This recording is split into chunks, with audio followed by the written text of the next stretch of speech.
Hello, and welcome back to another episode of the Western Canon Challenge, where we are reading the entirety of the Western literary canon out loud.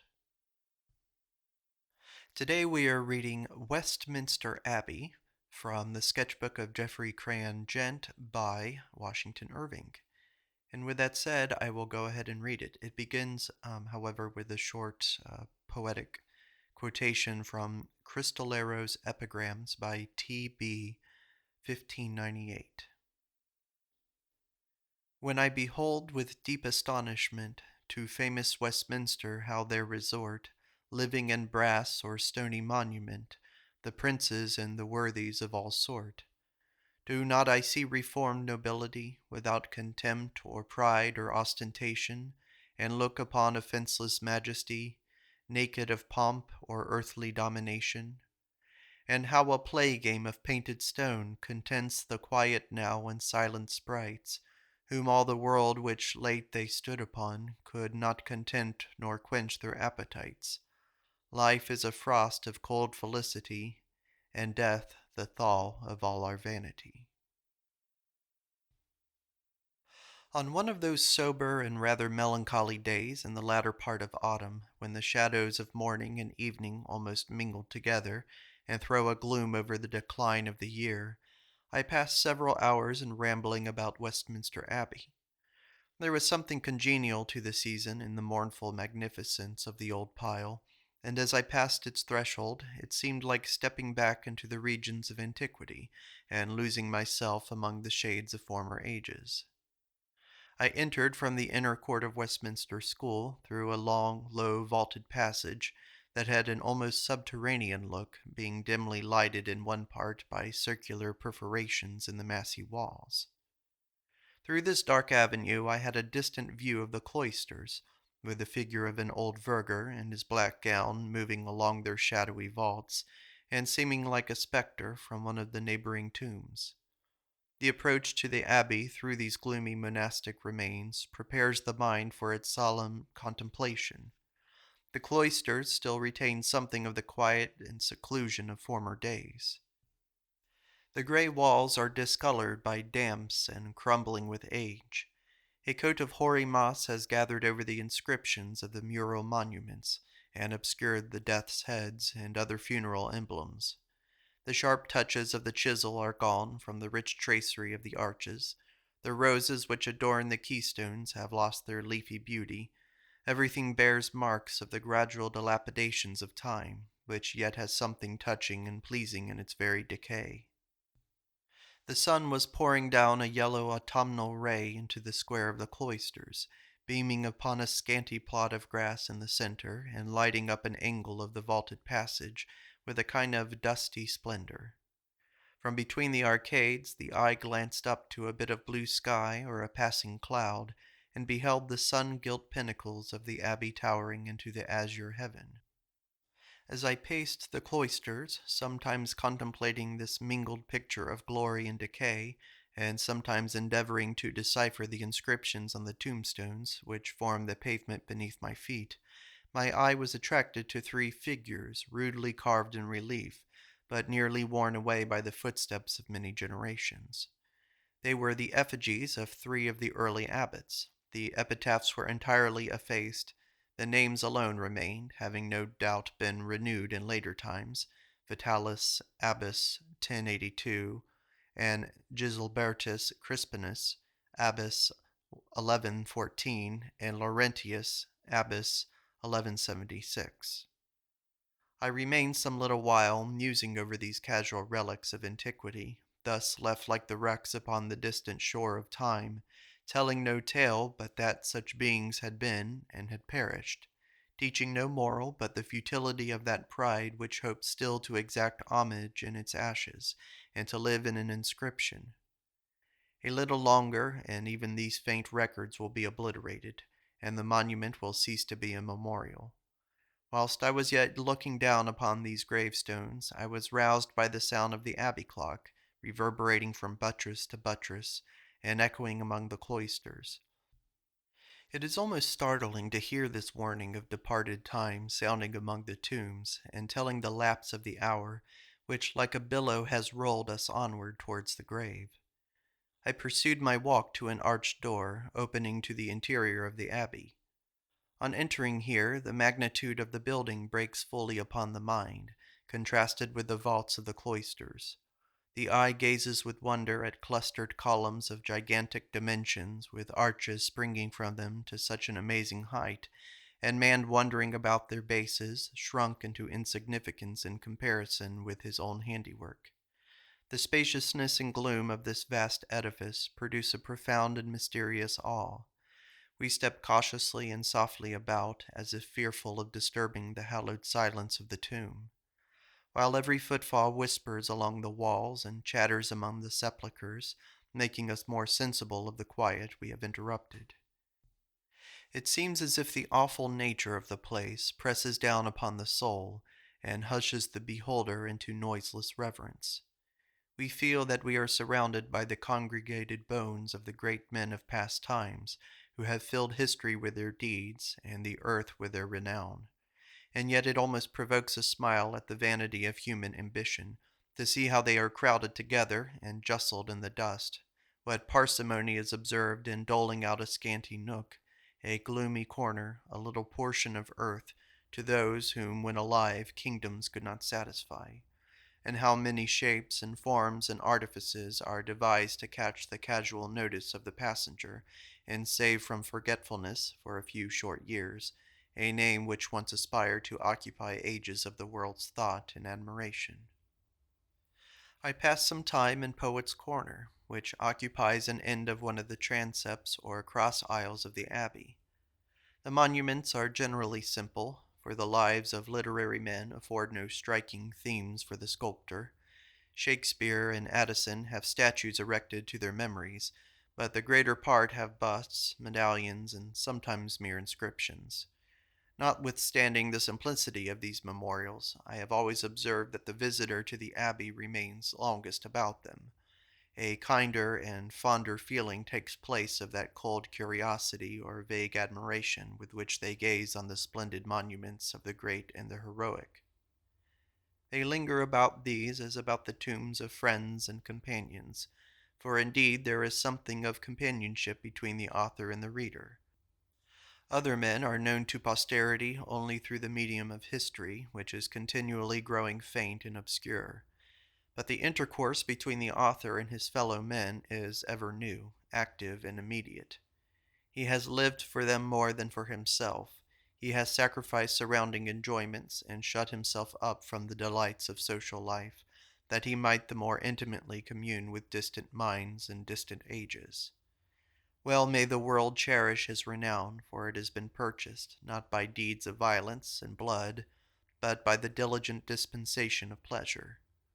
Well may posterity be grateful to his memory, for he has left it an inheritance, not of empty names and sounding actions, but whole treasures of wisdom, bright gems of thought, and golden veins of language.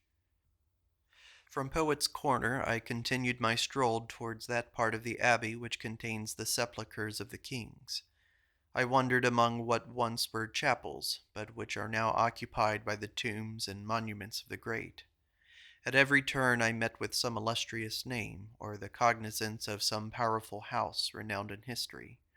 As the eye darts into these dusky chambers of death, it catches glimpses of quaint effigies, some kneeling in niches, as if in devotion, others stretched upon the tombs, with hands piously pressed together, warriors in armor, as if reposing after battle, prelates with croziers, and mitres, and nobles in robes and coronets, lying as it were in state.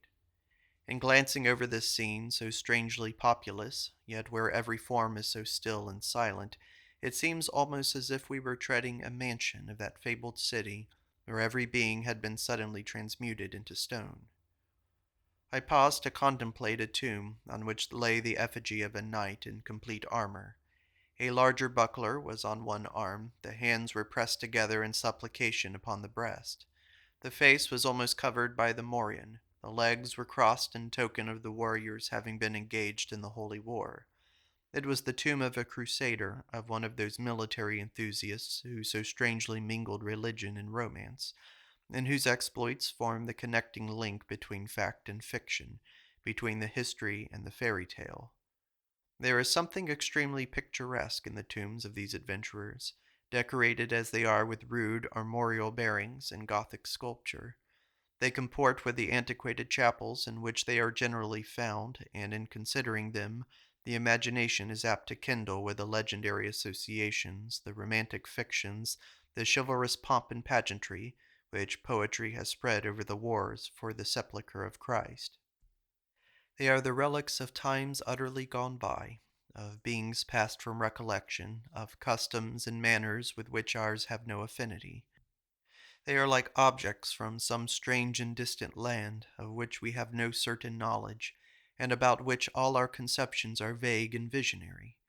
There is something extremely solemn and awful in those effigies on Gothic tombs, extended as if in the sleep of death, or in the supplication of the dying hour.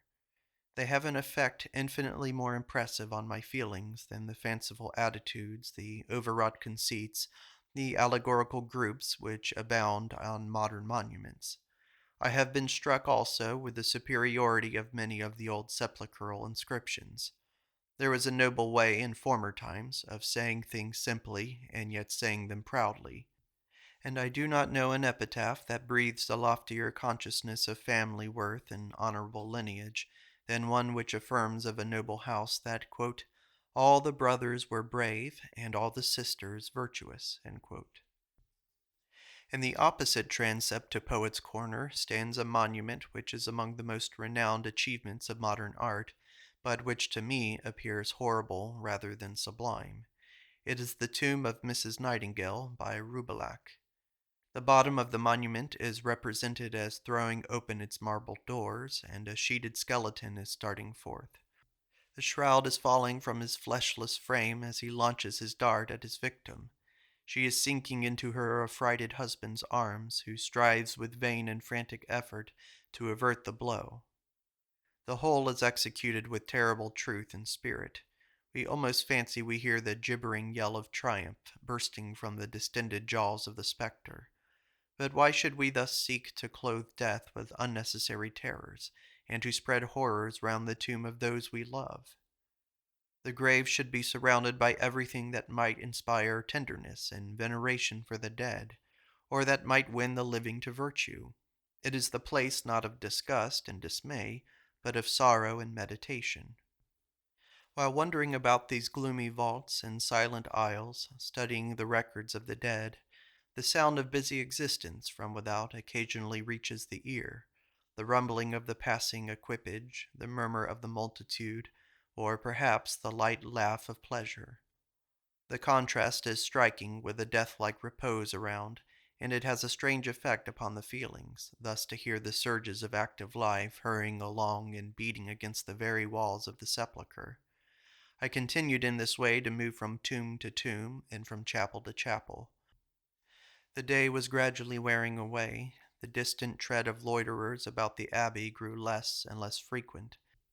The sweet-tongued bell was summoning to evening prayers, and I saw at a distance the choristers in their white surplices crossing the aisle and entering the choir. I stood before the entrance to Henry VII's chapel. A flight of steps leads up to it, through a deep and gloomy but magnificent arch. Great gates of brass, richly and delicately wrought, turn heavily upon their hinges as if proudly reluctant to admit the feet of common mortals into this most gorgeous of sepulchres. On entering, the eye is astonished by the pomp of architecture and the elaborate beauty of sculptured detail. The very walls are wrought into universal ornament, encrusted with tracery and scooped into niches, crowded with the statues of saints and martyrs. Stone seems by the cunning labor of the chisel to have been robbed of its weight and density, suspended aloft as if by magic, and the fretted roof achieved with the wonderful minuteness and airy security of a cobweb. Along the sides of the chapel are the lofty stalls of the Knights of the Bath, richly carved of oak, though with the grotesque decorations of Gothic architecture. On the pinnacles of the stalls are affixed the helmets and crests of the knights, with their scarfs and swords, and above them are suspended their banners, emblazoned with armorial bearings, and contrasting the splendor of gold and purple and crimson with the cold gray fretwork of the roof.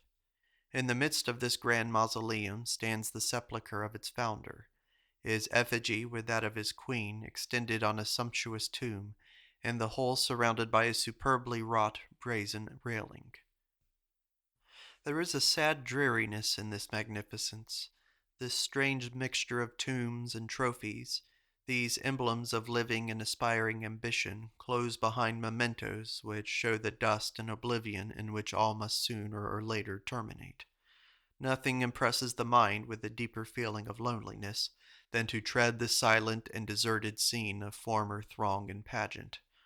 On looking round on the vacant stalls of the knights and their esquires, and on the rows of dusty but gorgeous banners that were once borne before them, my imagination conjured up the scene when this hall was bright with the valor and beauty of the land, glittering with the splendor of jeweled rank and military array, alive with the tread of many feet and the hum of an admiring multitude.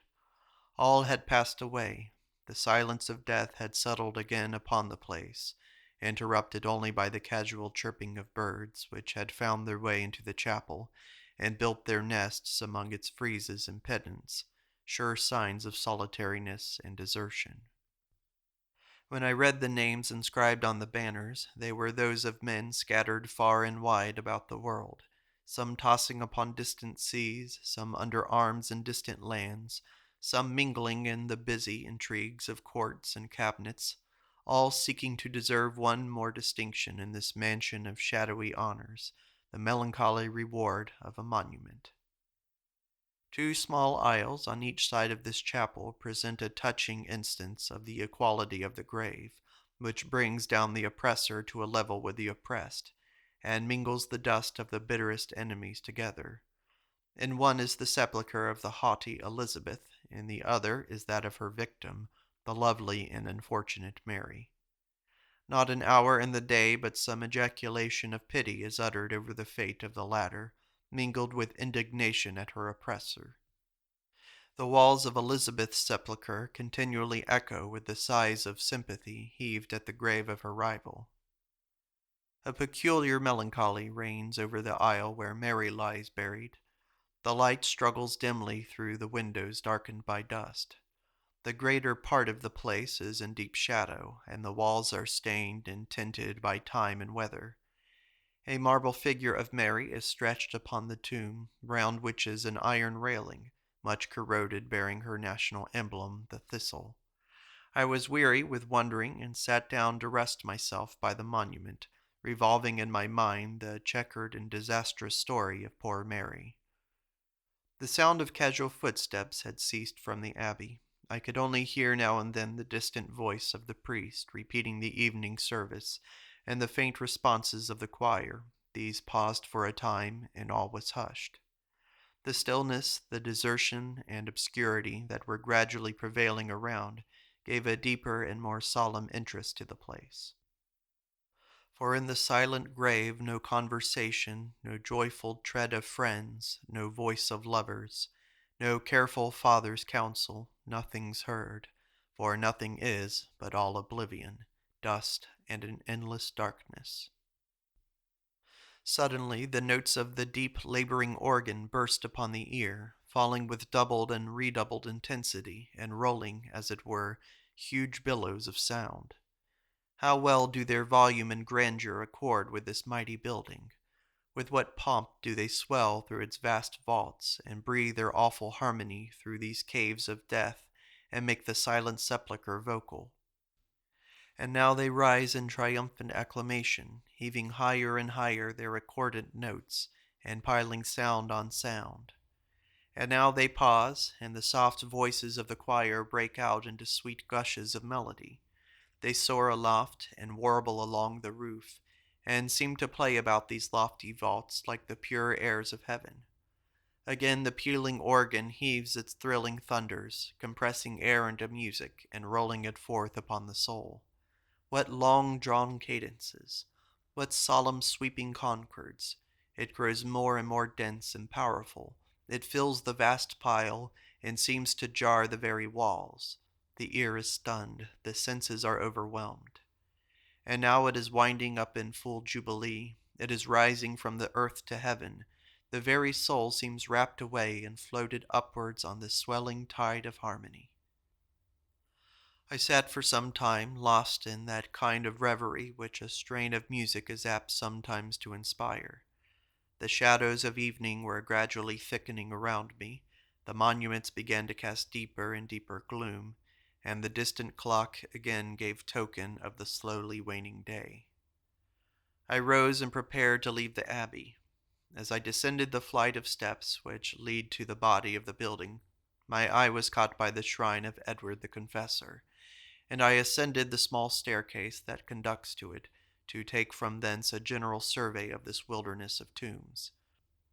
The shrine is elevated upon a kind of platform, and close around it are the sepulchres of various kings and queens.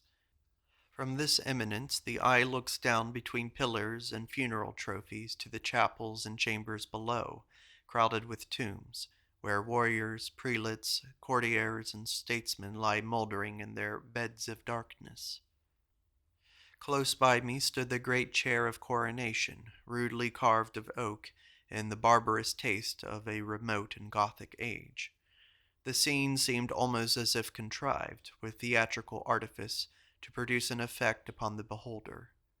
Here was a type of the beginning and the end of human pomp and power. Here it was literally but a step from the throne to the sepulchre. Would not one think that these incongruous mementos had been gathered together as a lesson to living greatness, to show it, even in the moment of its proudest exaltation, the neglect and dishonor to which it must soon arrive? How soon that crown which encircles its brow must pass away, and it must lie down in the dust and disgraces of the tomb, and be trampled upon by the feet of the meanest of the multitude. For, strange to tell, even the grave is here no longer a sanctuary. There is a shocking levity in some natures which leads them to sport with awful and hallowed things, and there are base minds which delight to revenge on the illustrious dead the abject homage and groveling servility which they pay to the living. The coffin of Edward the Confessor has been broken open, and his remains despoiled of their funeral ornaments. The scepter has been stolen from the hand of the imperious Elizabeth, and the effigy of Henry V lies headless. Not a royal monument but bears some proof how false and fugitive is the homage of mankind.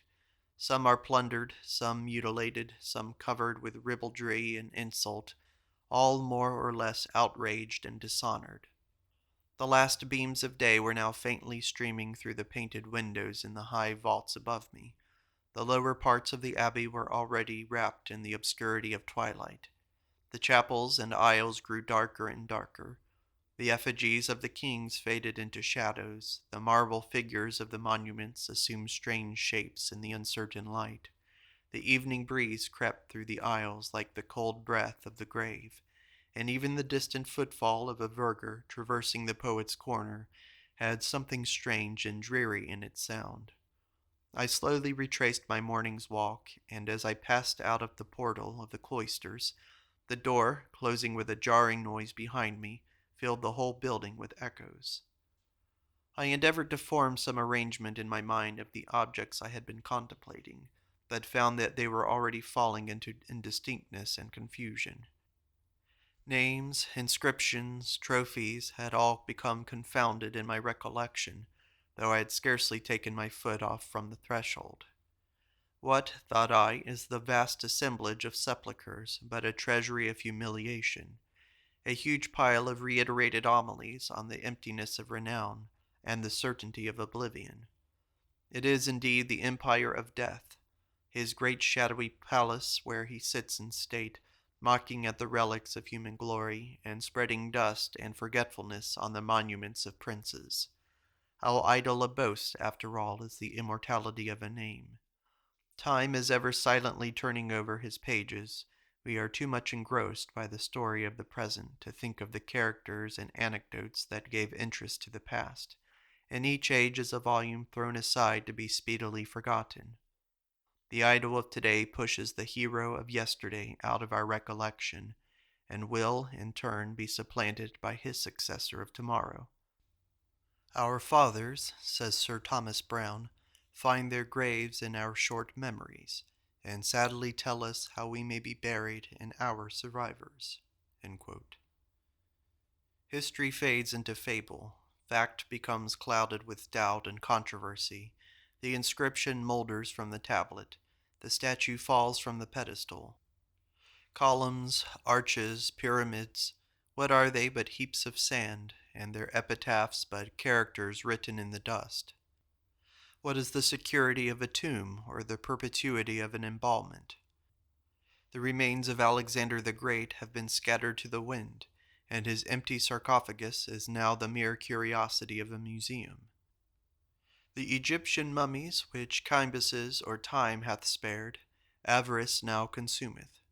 Mizraim cures wounds, and Pharaoh is sold for balsams. What then is to ensure this pile which now towers above me from sharing the fate of mightier mausoleums? The time must come when its gilded vaults, which now spring so loftily, shall lie in rubbish beneath the feet, when instead of the sound of melody and praise, the wind shall whistle through the broken arches, and the owl hoot from the shattered tower, when the garish sunbeam shall break into those gloomy mansions of death, and the ivy twine round the fallen column, and the foxglove hang its blossoms about the nameless urn, as if in mockery of the dead. Thus man passes away, his name perishes from record and recollection, his history is a tale that is told, and his very monument becomes a ruin. Notes concerning Westminster Abbey. Towards the end of the 6th century, when Britain, under the dominion of the Saxons, was in a state of barbarism and idolatry, Pope Gregory the Great, struck with the beauty of some Anglo-Saxon youths exposed for sale in the marketplace at Rome, conceived a fancy for the race and determined to send missionaries to preach the gospel among these comely but benighted islanders.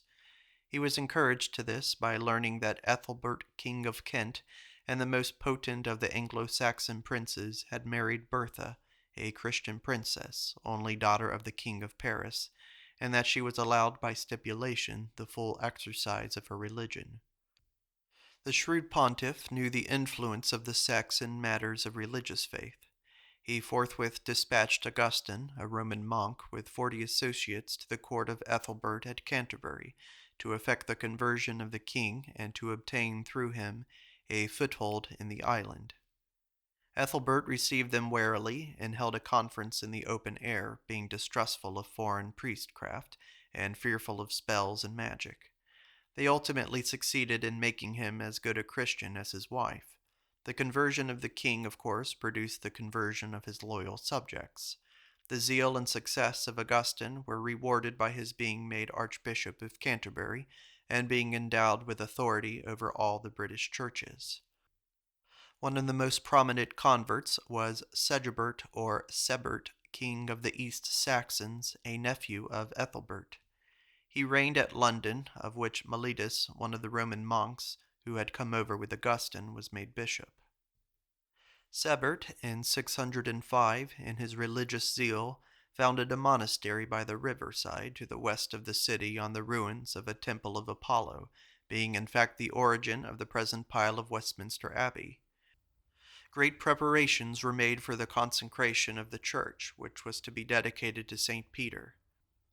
On the morning of the appointed day, Mellitus the bishop proceeded with great pomp and solemnity to perform the ceremony. On approaching the edifice, he was met by a fisherman who informed him that it was needless to proceed, as the ceremony was over. The bishop stared with surprise when the fisherman went on to relate that the night before, as he was in his boat on the Thames, St. Peter appeared to him and told him that he intended to consecrate the church himself that very night. The apostle accordingly went into the church, which suddenly became illuminated. The ceremony was performed in sumptuous style, accompanied by strains of heavenly music and clouds of fragrant incense.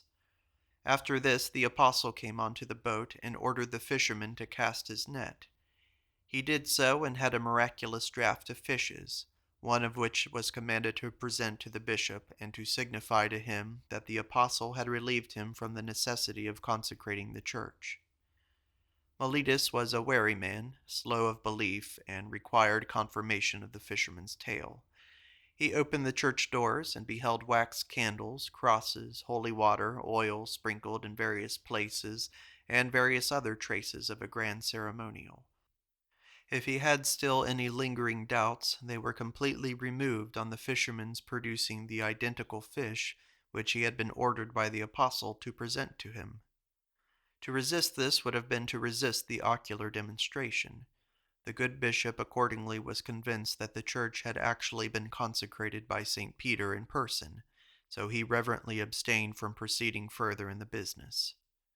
The foregoing tradition is said to be the reason why King Edward the Confessor chose this place as the site of a religious house, which he meant to endow. He pulled down the old church and built another in its place in 1045. In this his remains were deposited in a magnificent shrine. The sacred edifice again underwent modifications, if not a reconstruction, by Henry III in 1220, and began to assume its present appearance. Under Henry VIII it lost its conventual character, that monarch turning the monks away and seizing upon the revenues. Relics of Edward the Confessor.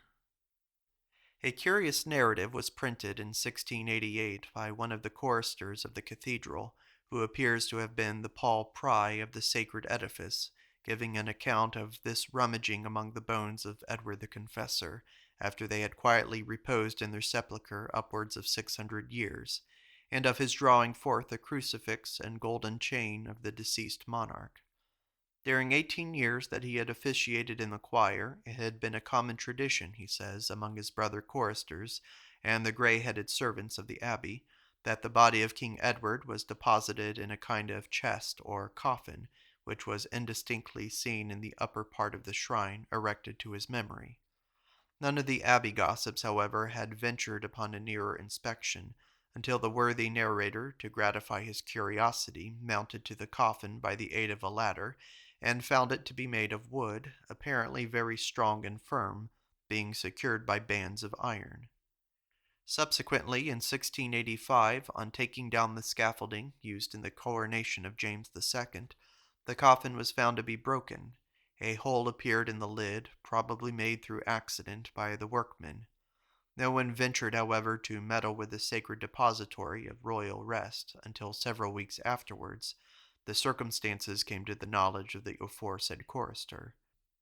He forthwith repaired to the abbey in company with two friends of congenial tastes who were desirous of inspecting the tombs. Procuring a ladder, he again mounted to the coffin and found, as had been represented, a hole in the lid about 6 inches long and 4 inches broad, just in front of the left breast. Thrusting in his hand and groping among the bones, he drew from underneath the shoulder a crucifix richly adorned and enameled affixed to a gold chain 24 inches long. These he showed to his inquisitive friends, who were equally surprised with himself.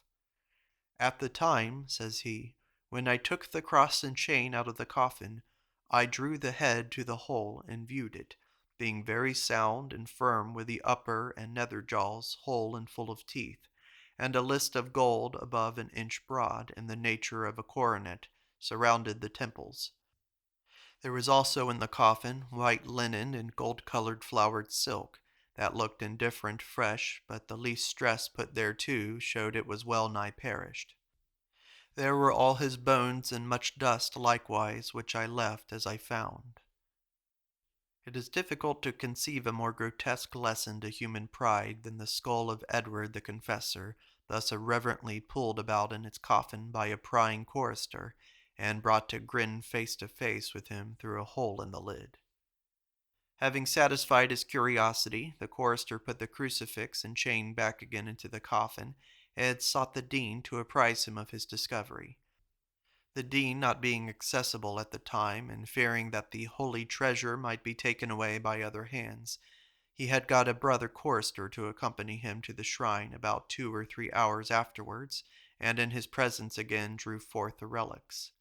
These he afterwards delivered on his knees to King James. The king subsequently had the old coffin enclosed in a new one of great strength, each plank being 2 inches thick and cramped together with large iron wedges, where it now remains, 1688, as a testimony of his pious care that no abuse might be offered to the sacred ashes therein reposited. As the history of this shrine is full of moral, I subjoin a description of it in modern times. The solitary and forlorn shrine, says a British writer, now stands a mere skeleton of what it was. A few faint traces of its sparkling decorations, inlaid on solid mortar, catch the rays of the sun, forever set on its splendor. Only 2 of the spiral pillars remain. The wooden Ionic top is much broken and covered with dust. The mosaic is picked away in every part within reach. Only the lozenges of about a foot square and 5 circular pieces of the rich marble remain. Malcolm Lond Rediv. Inscription on a monument alluded to in the sketch. Here lies the loyal Duke of Newcastle and his Duchess, his second wife, by whom he had no issue. Her name was Margaret Lucas, youngest sister of the Lord Lucas of Colchester, a noble family, for all the brothers were valiant and all the sisters virtuous. This duchess was a wise, witty, and learned lady, which her many books do well testify.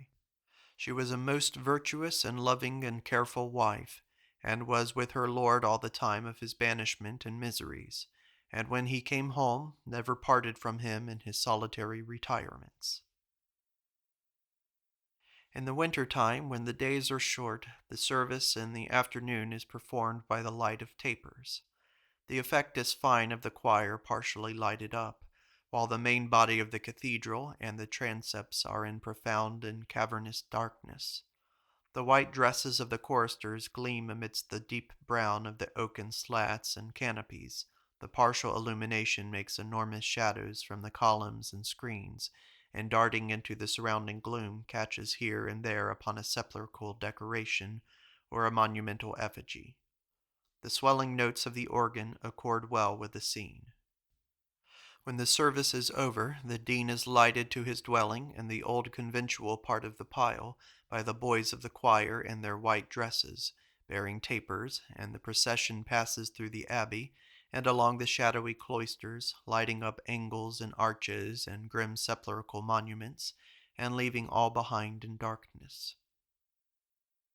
On entering the cloisters at night from what is called the Dean's Yard, the eye ranging through a dark vaulted passage catches a distant view of a white marble figure reclining on a tomb, on which a strong glare thrown by a gas light has quite a spectral effect. It is a mural monument of one of the Pultneys. The cloisters are well worth visiting by moonlight when the moon is in the full. And that is the end of Westminster Abbey, from the sketchbook of Geoffrey, Crayon, Gent, by Washington Irving. Thank you for listening.